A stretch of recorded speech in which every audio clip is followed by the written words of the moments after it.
अस्सलाम वालेकुम नाज़रीन, आप देख रहे हैं HND न्यूज़। रिपोर्ट शामिल करते हैं हारूनाबाद से।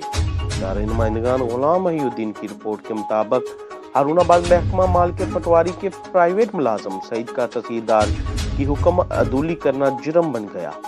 तहसीलदार मलिक आसफ का सईद पर सरेआम बेईमाना तशद्दुद, बाजू तोड़ दिया। तशद्दुद की CCTV फुटेज सोशल मीडिया पर वायरल हो गई। तहसीलदार हारूनाबाद मलिक मोहम्मद आसफ का महकमा माल के पटवारी के प्राइवेट मुलाजम पर साथियों के हमरा सरेआम तशद्दुद। तहसीलदार पटवारी के मुलाजम सईद को सरकारी गाड़ी में डालकर अपने रहायशगाह पे ले गया। तशद्दुद की CCTV फुटेज सोशल मीडिया पर वायरल हो गई। फुटेज में तहसीलदार और उसके साथियों को तशद्दुद करते वाज़ेह देखा जा सकता है। तहसीलदार ने कई घंटे पटवारी के मुलाजम सईद को अपनी रहायशगाह पर कैद किए रखा। पुलिस को इत्तला करने पर SHO थाना सिटी ने सईद को तहसीलदार की रहायशगाह से बाजियाब करवाया। तहसीलदार और उसके साथियों के बेईमाना तशद्दुद से सईद का बाजू भी टूट गया।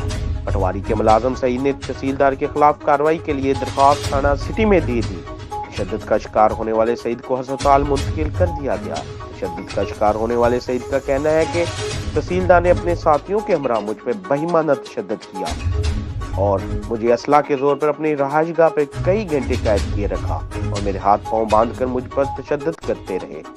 मज़ीद न्यूज़ और अपडेट के लिए देखते रहिए HND न्यूज़।